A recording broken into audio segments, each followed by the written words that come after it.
Okay, so this problem right here is a sample problem that is aligned to 8th grade standard F2.1.2. It has to do with functions. So let's start off by reading it. The good news, this one's multiple choice, so we know one of these answers has to be right. But let's have a look. Sonia opened a savings account and then added the same amount to the savings account every week. After 5 weeks, her savings account had a total of $45. After 10 weeks, her savings account had a total of $70. Which equation represents the amount of money, Y, in dollars in Sonia's savings account after X weeks? So one of these 4 equations right here is going to be the right one that represents this situation. What you should recognize is that each of these equations is written in the form y equals mx plus b, and I'm using different colors to highlight some things here. You hopefully remember that m is the slope of the line. That's the steepness of the line. Very steep lines have a high slope. Lines that are less steep have a shallower slope. Lines with a positive slope go up, and lines with a negative slope go down. It's also a rate of change, so we're going to use that triangle symbol, which is the Greek letter D that means change. And then this right here is the y-intercept. That's the place physically where the line crosses the y-axis. It's also sometimes called the initial value, or how much money we have after 0 weeks, or how many gallons of gas we had used after 0 miles. Some initial or starting point.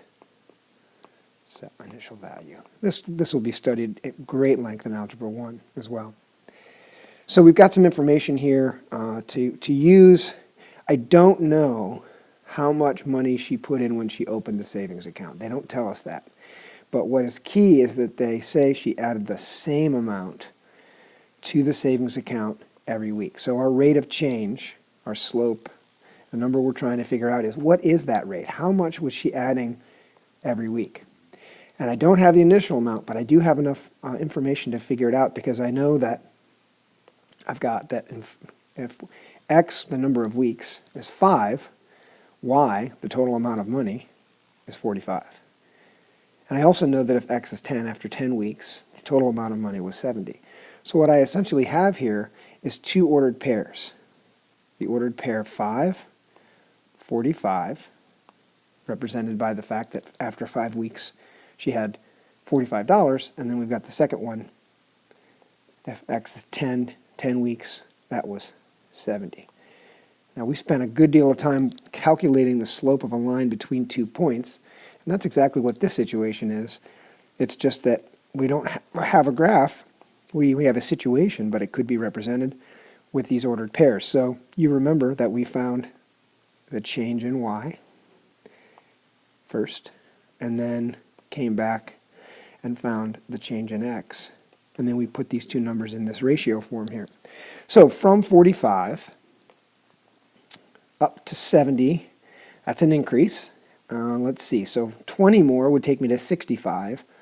So just 5 more than that would get me to 70. So this is a change, a positive change of 25. I'll put it right here too. Goes up 25.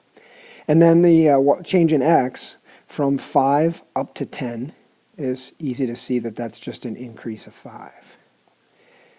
So we're seeing, we don't know how much she started with, but we can tell from the situation that at a rate of $25 every 5 weeks, that's really the same as $5 in every week.